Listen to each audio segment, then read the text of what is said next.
Mbote na bino banso, bandeko, balandi, babone, ya chaîne Congo Liberté TV. Kaka wa momesano liboso na bino José Matuvangwa, mwana Manyanga. Toza lisusu wana pona kaka ba actualité, zande fin de la semaine. Esengeli to bana kotalela, ko maniola, ko analyser ba titre et bimi na kati ba journaux. Ce matin, zande MONUSCO à la manœuvre pour en finir avec les Ouazalendou dans l'est de la République démocratique du Congo. On a titre liboso, toko développé en haut. Deuxième titre, rencontre Bintou Keïta et Moïse Katumbi à Kinshasa. Qu'est-ce qui est caché derrière? Toko kendeko Betiama Solo kana titre wana. Jean-Pierre Bemba en Indonésie. Batu balobi lango trop, mais toko bakisa un peu quelque chose encore sur vraiment visite wana moi Lumbango toko le kapeli kolo likolo.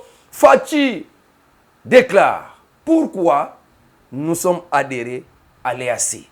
Wana mama ya titre makamudini Fachi alobi toko yeba ko pesa yango explication kaka lolenge moko papa Fachi asili koloba. Afrique du Sud lokola ye alingi ko soutenir RDC et l'Afrique du Sud est au banc des accusés. L'ambassadeur de l'Afrique du Sud accuse l'Afrique du Sud, l'ambassadeur des États-Unis en Afrique du Sud accuse l'Afrique du Sud d'avoir soutenu la Russie pendant la bataille avec l'Ukraine. Alors, l'Afrique du Sud est comme menacée de sanctions. Pourquoi? Parce que l'Afrique du Sud a célébré la déclaration d'un bakendaki na katia SADC kuna pona ko soutenir RDC, kuna ko libérer ba M23 pe ba groupe arménien so. Alors bakization bandi parce que bango balinga katembo kamoko et pe sa simbisi pa ya RDC. Donc il y a révélation au fur et à mesure il y a toujours des révélations pour makambo kwamut alors la décision ici na gouvernement dans peu de temps les Égyptiens que vous voyez vous ne les verrez plus. Il y a un gouvernement tokosuki sana francophonie basili ko changer comité de gestion au bako kamba biso na kata francophonie j'ai ya francophonie ezoya na fin mois de juillet. Vice-présidente ya Colombie oaza noire congolaise qu'on a la carte Colombie première fois pour mboka no yamba une noire vice-présidente asili ko sala mobembo na kati mboka Afrique du Sud akoleka na Kenya akoleka pe na Ethiopie biso moko ba kolo mutu tozonga kaka sima ba opposant ya mboka na bango ba critiquer azwa na ba délégation belé c'est trop de dépenses c'est trop coûteux que do sala na mboka Afrique pourquoi parler en Amérique en Europe. Alors, Ebele Bazana Katia pouvoir, ça ce sont des déclarations racistes. Il y a Ngambu, il y a opposition donc de côté droite. Donc, Mbalamoko na analyse na biso to bandi Mbalamoko premier sujet les amkola samedi sabata ndenge kaka tolo bakango o batwana balingaki batambo na ba marche na bango mais esimbite papa Ngobila a s'imposer et bango esengele kaka ba se plier. Marche na bango ba pousse yango na samedi prochain. Tokotala pe kaka papa Ngobila lo baki toko yeba pe kaka ko évaluer si il y aura toujours un peu soupçon de désordre, des projets diaboliques derrière tout ça. On va toujours aussi annuler. Donc biloko en tout cas je suis en train de taper les mains et pour na papa Ngobila décision asili kozwa pour na ko batela ngumba kisasa liboso na banguna parce que mutuboka bisinga ke banguna bazana bango déjà partout na kisasa des infiltrés des Rwandais des militaires étrangers mais grâce à Dieu keka katozobika kaka donc il y a un miracle parce que batwana ba koti bunganga des sciences à haut niveau pour na kaka convoiter Congo ko prendre Congo le lenge bango balingi ko panza Congo mais Dieu est grand on ne sait pas comment ba manœuvre na bango esimbate donc bango va comprendre c'est pour cette raison bana Congo to lo bakenzambe merci oya kela lo la PC azoko vraiment ko s'imposer pour na koyeba ko battre la bana Congo quel que soit ba manœuvre ya ko envoûter biloka kolia ba mai ba vaccin pour na ko rendre bana basi inapte infertile ya kobota susulobi nyonso wana kaka pona lobi ba ya ko vendre na mboka na biso même manœuvre nyonso wana ba poison na biloka kolia ba poison na bakisi ba poison na ba masanga wana nde ekosimba kaka te nzamba batela ba congolais jusqu'aujourd'hui le Congo est toujours pour les Congolais. Merci pour na sujet na biso ya liboso MONUSCO à la manœuvre pour éradiquer les Wazalendo, les groupes d'autodéfense na kati ya S. Kala mingi te tosilaki koyoka makanisi ya bandeko ya MONUSCO kokende ko trouver gouvernement ya Nord Kivu pona koloba ete non ndenge za wana lokola ba Wazalendo ba groupe d'autodéfense basili kokoma pe ba réserviste, donc bandeko oyo armée akoko utiliser à tout moment où il veut. C'est pour cette raison, ebele ba utika na bazamba, bazana ba formation te, esengeli kopesa quand même bango formation, bazala makasi na kobeta manduki, esengeli quand même ko encadrer bango pour kopesa bango ma morale, tout ça. Bakela ko influencer ba FARDC na biso, pe alors na kati ya FARDC on commence à en parler qu'il faut ba Wazalendo nyonso, ba groupe d'autodéfense nyonso, ba lekana ko se rassembler, ba lekana ko bima na kati ya bazamba pona ba ya ko se rassembler na Goma, bazwa bango batinda bango na Kitona na Congo central pona balanda formation militaire. Oh, wana nyonso eza manœuvre ya MONUSCO, manœuvre ya Kagame, manœuvre ya communauté internationale, manœuvre ya États-Unis pour na kolukete côté wana lokola ezande bazalendo ba groupe d'autodéfense ba kosala kake biloko nyonso wana mabele e batelama banguna bazwa ngote parce que ba FARDC ba présenter déjà ba limite na bango et place ebele ba place nyonso oyo ba M23 ba vandelaki ba zuya ngona bo pete sa bitumba pona kaka ba bazolo bakaka non repli stratégique, il y avait beaucoup d'infiltrés na kati ya armée qui étaient déjà corrompus bazwa ki kanyaka pe ba fongola kinzela afin que ba M23 ba kotaka ndenge ba mesana. Mais grâce à la autodéfense, et ça, les belé ba koka qui kozwa te parce qu'il y avait un groupe d'autodéfense. Oh, bah, donc, bengake RDC, FARDC, a coopéré avec un groupe rebelle. Bango bengake bango ba groupe rebelle. Mais depuis que le président de la République, na gouvernement mobimba, bazwa mokano ya kozwa bana wana, ba papa wana, bandeko wana, ba komisa bango pe, ba tumoko reconnu. Que bazaba réserviste ya armée na biso FARDC, alors communauté internationale ba komi ko kota na laboratoire na bango pona basala plan lo lenge nini ba koki ko récupérer côté wana sans problème ndenge ezalaka toujours ba eko bimisa makanisi ke ba leka na kozwa idée FARDC azwa bango ba kende kolanda formation na Kitona na Congo central wana pe FARDC amone ko idée malamu. Or, l'ONI, alingazo biso en piège, alingazo ba FARDC en piège, que ceux qui kaka batouana ba longwe, ba Wazalendo ba longwe, ba groupe d'autodéfense ba longwe, ba ngo ba kotika la kokota na ba M23, ba yemba la moko na goma ba kote, parce que la seule chose qui reste à leur bloquer le chemin, et ça de ba autodéfense. Est-ce que makanisi oyo, et yepe na kati ya matoi ya ba konzi ya FARDC, pona kolinga pe ko exécuter makambo o MONUSCO azokoloba. Est-ce que ça malamu? Yango tozo ko yebisa FARDC na biso ba konti na biso na kata gouvernement boza la séduité boy baka ko maniola likambo oyo bango bazo ya nango même 100 fois parce que bango makambo nyonso bayaka nango ba proposition nyonso bayaka nango derrière ça il y a toujours un problème, un avantage pour na bango. Donc makambo ba proposition nyonso bayaka nango et ça la toujours piège pour na RDC que ceux qui ont me pesi oyebaka lobby to ko tomber na piège bala moko kaka bazui côté nyonso wana. Donc en tout cas, tu as révélé, FARDC, beaucoup de gens piège gouvernement, beaucoup de gens piège s'il faut, ils sont déjà là. Ceux qui vont se protéger, ceux qui ont formation, comment ils arrivent à protéger le territoire. Donc ils ont déjà une certaine formation.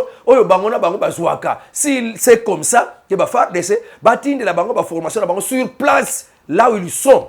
Bâtir la formation sur place, là où ils sont. Comme ça, on a des écosalate quelque part. Non. Wana izane pona ko libérer zone wana nyonso ya S batike la nzela et pas ba M23 batike la nzela pa armée rwandaise ba contacter na kata Goma pona ko plier RDC afin que tokende kana ba dialogue wana nde ekosimba te na premier point toleki to yebisi bango déjà gouvernement ayoki pe MONUSCO ayeba ke plan na ye eyebani déjà manœuvre ya diabulu ya satana ya nkadi ya mpemba Bintou Keita bazwa ki masolo na ka Moïse Katumbi kaka na kisasa wanenge Moïse Katumbi ayeko préparer batu pour na basala marche manœuvre belé salami pour na ba bimisa ba désordre moko o ba ko kwesela mokonza mboka ber ke ya bomi tala makambo biloko bebi kuna tout ça vu que na ba kwa mutu pe na mboka o ya des infiltrés et des infiltrés nazo bisabino des infiltrés.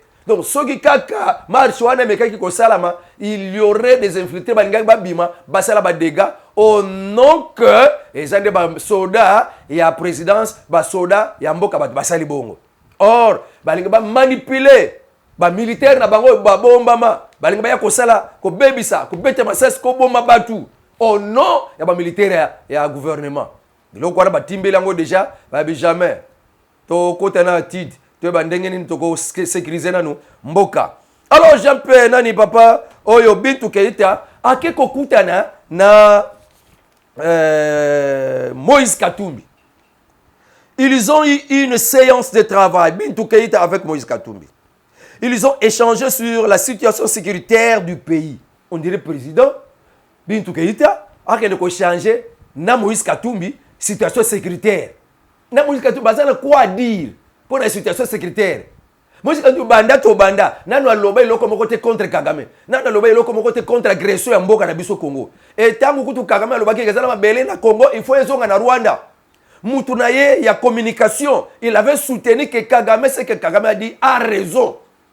Et Bintou Keïta va parler pour la situation sécuritaire. Nous voyons que na Bintou Keïta, na Katumbi, ils sont dans les mêmes sacs. Ils sont pour Kagame et pour que Mabele Nabiso Ekende, na ngambu ya Rwanda.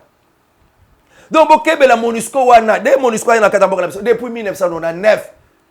Sa mission est de contribuer à la stabilité, à la consolidation de la paix. Stabilité en Guapi. C'est la MONUSCO qui met l'instabilité. Au lieu qu'il y ait la consolidation de la paix, mais il y a consolidation de l'instabilité. C'est ça la mission de la MONUSCO. Consolider l'instabilité. C'est comme si on a déstabilisé Mboka. Il y a élection. Transparence, il y a élection. Nazolinga penza élection ozoya ezala penza ya malamu même basala ba réforme nanu na seni do balonga la bureau seni kaka ndenge bango banzolinga mais tant ba kolonga la bureau seni ba luka bureau mususu oyo na ekozala na makanisi ya bango moko parce que ba bureau nyonso oyo koya pona bango lokola ekokanité ba tie bandeko na bango nyonso te donc bisa bureau normalité. Or que bureau wana eza constitué na ba majorité na ba opposant baza na kati. Mais bango lokola déjà bazo mona déjà défaite na bango bazo mona que tout doit être mauvais et côté de Samokilike tout est mauvais, il faut qu'on refaire et tant que comme on a date prévue pour na bango il faut maintenant dialogue.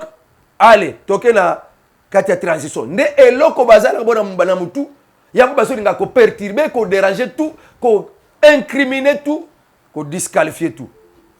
Mais totimbe le bino Bintou Keïta a réaffirmé l'engagement de la MONUSCO à soutenir le processus électoral, souligne l'importance de la participation de tous les acteurs politiques.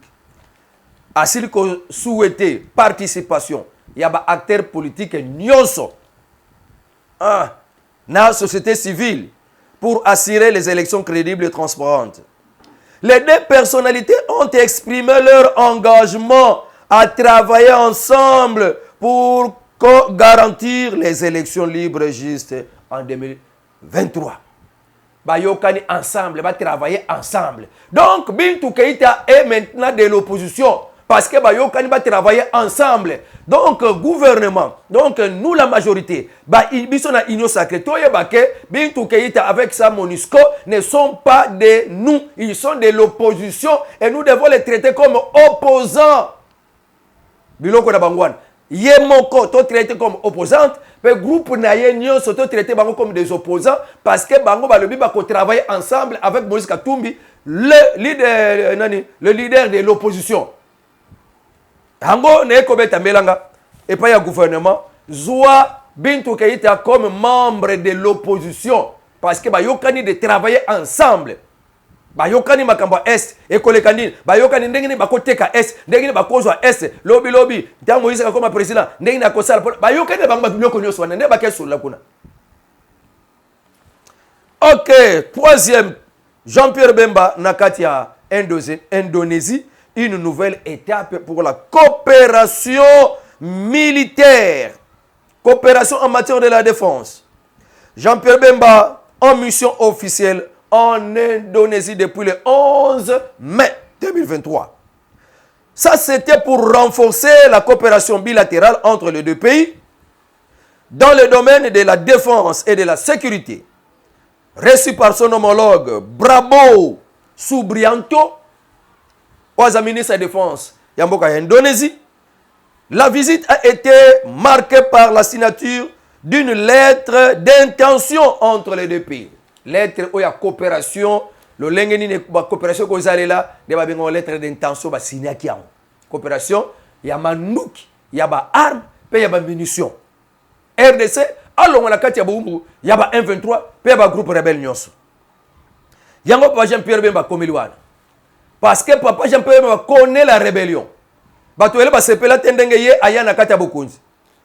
Batoele ba sepela tendenge ye akota na kati ya pouvoir aye kozwa ministre ya défense.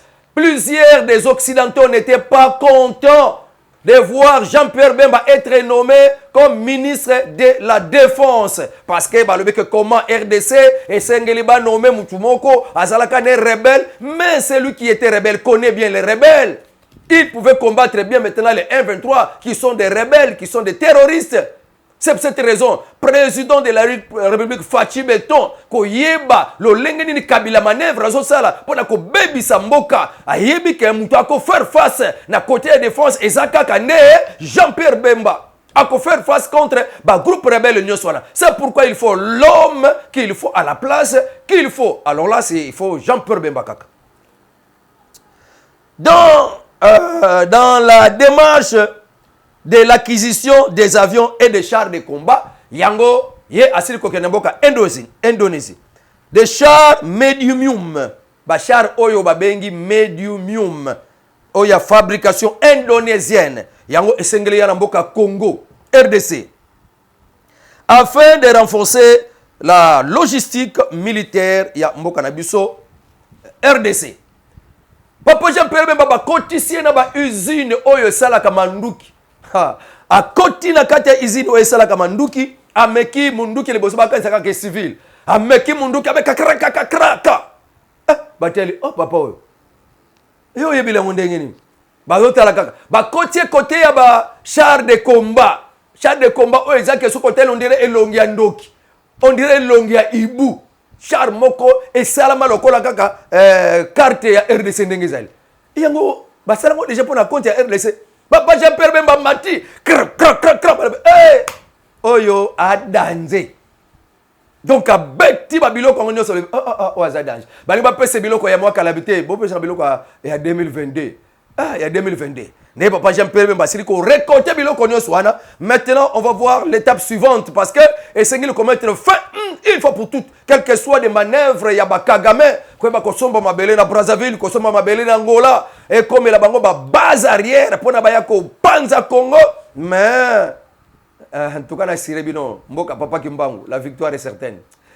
Na ndenge deja makabo ezali na mboko papa Kimbangu ndenge babongisaki programme ndesi panzana deja batu bakoti bundoki ya makasi bangombe ke la Congo centrale nzoke ezaki na bangombe te batu batu 20 basangisi bango bakomi ngombe moko batu 20 basangisi bango bakomi ngombe moko na moyo moni ngombe nzoka na butu ekomi nango batu 20 militaires ya wanokata mitu manœuvre salama kebele. Toujours cette personne là, mais Dieu a déjà donné la victoire.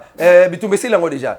Ndenge zabo ezaka lokola mvule beti mais ba maika ko wani tikala lete oni atani ata. Nyoka kufine déjà mais salaka mwa mukile ningana. La victoire est déjà certaine. Le Congo c'est pour les Congolais. Na Sirebino, boba na mino kimia, Nzambe azana contrôle ya makambo ya Congo. Ba kendeki musika na ba science. Mais Nzambe atalisi pe que vous êtes tous des créatures et aza au-dessus de toutes choses. OK. Merci beaucoup. Donc là si je me suis papa Fachi Beton. Pourquoi EAC? Papa Fachi na kokende Botswana ake na ko s'expliquer liboso na batu. Ya ba journaliste na etanduike ba ko tuna kebe question lo lenge nini ba kongomani. Ba ko mituna ka papa Fachi Beton bimisa mboka na kati ya EAC yo lobi nini. Et pourquoi kokende comme mboka na kati ya EAC? Yo ka réponse à papa Fachi Beton. Ou peut-être bisonyo se peto. Yeba kité. Ya silikolo baboye. Notre adhésion à l'EAC était une demande des Congolais vivant dans la partie est du pays, où s'exercent d'intenses activités commerciales pour faciliter le commerce transfrontalier et faire bénéficier à nos compatriotes les avantages de la libre circulation des biens des personnes et au sein de l'espace est de la République démocratique du Congo. Esengelaki bandeko bazakuna basenga papa mokonzi biso bamboka tokanga na bango nde to traitaka mingi na bango ndenge banyokola kabisa na ba frontière lokola babipwaka batu moko ya banyama esalaka bien te tozala bon terme na bango na une relation comme ça demande wana papa mokonzi ayoka yango abi ça va lokola ezabino moko bosengi ça va na kokotsa mboka na kati ya EAC surtout pour na faciliter bino ba échange commercial. Est-ce que ça malamu te to eza mabekaka na ndenge ba explication na pesa amutu na mutazana analyse na kopesa wana eza explication pa mokonzi ngana otengele beloka kotana parce que communicateur oyo intermédiaire entre le gouvernement et la population na transmettre bino makambo chef de l'état bi to mitungisaka ni netindeki mokonzi mboka akota na kati ya EAC abeta ba explication yo kango malamu bango moko bande kwa est basenga ye pona pasi bakuta na kanango na ba frontière ya bamboka oyo basombela kabiloko netinda papa mokonzi akota kuna. Notre adhésion dans l'est était une demande de la population congolaise qui vit dans la partie est du pays, qui exerce d'intenses activités commerciales pour faciliter le commerce transfrontalier et faire bénéficier à nos compatriotes à l'avantage ou bien les avantages de la libre circulation des biens et des personnes au sein de l'espace. Donc cette décision d'adhésion dans l'EAC a été réfléchie. Ce qui a dérangé, c'est la guerre que Kagame est en train de nous imposer, qui est économique. Mais le jour où le Rwanda n'aura plus un chef belliqueux comme Kagame, un chef qui ne sera pas belliqueux comme Kagame, le Rwanda aura entretenu de bonnes relations avec la République démocratique du Congo. Et on aura alors à vivre les avantages de l'EAC. Wana maloba ya papa mokonzi nako kende ko beta penza ba commentaire te wana eza maloba ya papa mokonzi na ndenge ye amonela ki ndenge tinda kiye na analyse ko sala wana te amweke yo sala analyse na yo komaka ndenge ka komaka lobaka ka ndenge po lobaka benga pe ka ndenge obengaka oyebisanga analyse na yo pona likambo oyo pona réponse oyo mokonzi mboka apesi yango alobike makanisi penza ya ko bimala kata EAC pona ye ezate vi ba demande ya bandeko bango moko na kati ya est de la République démocratique du Congo. Mais na pona makambo ya ba oyo batindi po ba ya kosunga biso longo force na bango wana na monike ba kosala ka malamu te yango na zui décision ke tina kati na fin ya juin ba kende na bango to remercier bango to accompagner bango na oyo esengelaki to pesa bango po ba kende peut to continuer nzela na biso wana eza maloba ya papa mokonzi fachi beto pour la kozonga sa réponse dabiyano ya kobima ya ba EAC na menti ya RDC na kati ya EAC comprendre ngo e yokani bien e koti penza na matoi wana papa mokonzi na mituna pe biyano na kati ya Botswana. Alors tozokoba Afrique du Sud lokola ye a sali déclaration Ramaphosa a sali déclaration en tout cas a boy que est non et oubeli na pasi et singlité za la minyo kwa boye et single boka vraiment za la vraiment évacuer na Botswana c'est to soutenir RDC ba oyo ba sepelaka RDC Panzana ba Grande-Bretagne ba États-Unis ba Union européenne bango balingaka ka guerre za la kata Congo ba sepelité ba pona basalene boyokani apesa bango mabele a Rwanda tinda batukuna donc coopération na Angola bazui Angola po Angola esengeli bakabele troisième mandat par Lorenzo ba pesa troisième mandat mais il faut sacrifier na RDC avant ba pesa ye troisième mandat yangwana Lorenzo apesi Rwanda mabele ndenge Brazzaville apesa mabele tout ça pour na maintenir bango na kibokonzi pour bamindele ba maintenir ka bango na ki bokonza ata sali sans mandat il suffit ka pona bango basala ka volonté na bango peuple azoni okoma mais du moins bango bazotoka oyo bakotoka pona président wana favanda na c'est ça l'Afrique hein? Mouko l'Afrique ko lamuka ba président so ba ko lamuka ba ko se révolter comme un seul homme. C'est là vraiment que les choses vont changer. Parce que ce qui révolution c'est quand le président Moko. Révolution c'est quand le président Moko. Et c'est un peu difficile. Mais qu'il faut qu'une révolution de l'Afrique. Alors, Afrique du Sud, ni ne yeli bango. L'ambassadeur des États-Unis en Afrique du Sud a annoncé publiquement que les États-Unis étaient confiants que le gouvernement sud-africain avait chargé des armes et des munitions sur le cargo russe en décembre 2022, portant son appui à la Russie dans la guerre avec l'Ukraine. L'Afrique du Sud risque d'être expulsée des lois sur la croissance et les opportunités en Afrique. AGOA, o babengi AGOA, bakobimisha na kati ya AGOA. Oye botaka ba mbongo ebele na kati ya Afrique du Sud. E pesa ba mbongo ebele na kati ya Afrique du Sud. Ba sanction e banda ko kita na ba mboka nyonso elingi ko soutenir RDC lokola Afrique du Sud. Abimisa ki clairement qu'il est derrière la RDC pour na kobima na kati ya biloko wana ya ba M23 en tout cas makambo ebandi. Bakomi ko lukele problème. Bakomi ko lukele ba sanction. Kaka bongo bamboka nyonso ya SADC so bakomi so influencé o kolinga ko soutenir RDC asa sanctionné c'est ça encore le problème tokobika mo colonie wana nde eza makambo ya Afrique Sud to subisa na biso makambo kwa mutu ba révélation ya sika ndenge tolobaki la fois passée que ba dénonciation e yaki na batu oto benga ba mobondo ya bayaka basala mo groupe moko boye parce que bangonde bateka mabele batekela kabila 3000 hectares kuna alingaki asala pe mwa kinga kati kuna batekela ba gouverneur Bola Rita Bola kuna pe ba gouverneur mususu batekela bango mabele ba généraux batekela bango mabele kuna pa ya bayaka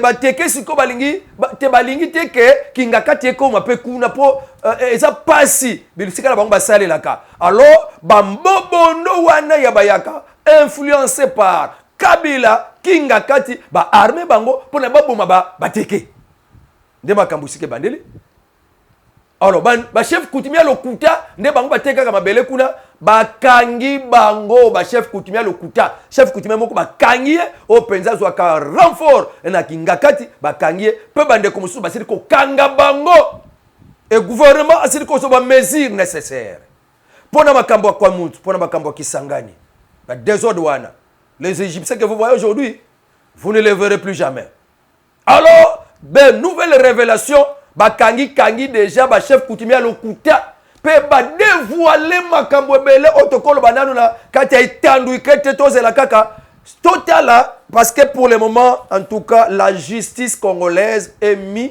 à l'épreuve justice congolaise tant suko ezali ya ko sala musala mboke kangolama parce que peut-être l'avenir de ce pays est entre votre main. La justice congolaise totale. Révélation troublante. Hein? La compétence de la justice est mise en jeu. Pendant le régime de celui-là même qui a armé les Mobondo, dans son époque, si cet événement s'est passé pour mettre du désordre à son régime, est-ce que ces gens, Balingba ça l'envie, Balingba s'est retrouvé dans le congélateur et à Kananité, il y a Noubité. Alors, Papa Fachi Béton, Salam Moussala, nous avons confiance en vous. Nous avons confiance. Le gouvernement congolais annonce pour bientôt les opérations de grande envergure afin d'établir l'autorité de l'État. Rétablir l'autorité de l'État, même dans la ville de Kisangani. À bon entendeur, Sali. Il y a gouvernement congolais. Les membres du département et de la commission du 9e jeu de francophonie ont été changés. De nouvelles figures ont été désignées et quelques figures reprises dans la liste. Même le DG de cette francophonie, ce département qui était vraiment destiné à organiser la francophonie, est changé. wana eza décision ya ministre des affaires étrangères papa Lutundula prince Kangita basili ko changer et pas ya Isidore Kwanja mutako kambaka makambo 9e G ya francophonie ba changer bango en tout cas isika makamode ezosukela visite ya vice-présidente ya Colombie na Afrique du Sud na Kenya pe na Éthiopie biso vraiment ba kolo mutu parce que vice aza congolaise ba kena na temps ya traite négrière ba kena ba mboka ya Afrique Amérique latine wana siko ba koli kuna akomi pe vice-présidente na Colombie mutu na biso congolaise mais biso to bengi sena nuti abani ko tembo ba mboka Congo mutu na biso nanu faut que ba muso ba profiter. Alors, bah, opposition na ye kuna balobi pourquoi qu'en Afrique c'est beaucoup de dépenses hein bah délégation belé boye mais bah tout muso balobi na katia pouvoir na bango balobi oh mais soka qu'en Amérique wana des problème té soka qu'en Europe wana des problème té nenga qu'en Afrique beaucoup mi koloba bilobe la ce sont des dépenses inutiles non wana des langage raciste eza malamu té ne masolo ezande wana pona kolobela kaka mama oyo oya na kombo ya Francia Marquez Yewana vice-présidente abandaki tourner ye to suki siwana atuka ba mbote belé na bande ko bozwa ki vraiment bolande ki na bukebi émission oyo mwana manianga pour la kolobela makamba mboka na biso vraiment ba journée Paris et bimina tongo ya mukolelo le 13 mai 2023 en tout cas avec Dieu nous ferons des exploits en tout cas nzamba azana kati ya Congo yo la victoire est déjà certaine muka ya papa Kimbangu nzamba abatela ba Congo mani noso bisika bozwa mais bo soutenir vraiment chaîne oyo botia vraiment j'aime na bino bo kabola émission boyebana ko s'abonner davantage et ko zala penza malamu c'est une meilleure façon de soutenir les émissions pe émission na ngai ya mwana manianga je vous demande lobi nazana intention kokoma député national vos soutiens aussi seront les bienvenus parce que ça a toujours commencé comme ça par une aventure et puis ça devient une réalité hein ndoto il faut la tanzoto avec votre appui vos prières ça serait vraiment les bienvenus. Merci. En tout cas, au revoir. À la prochaine.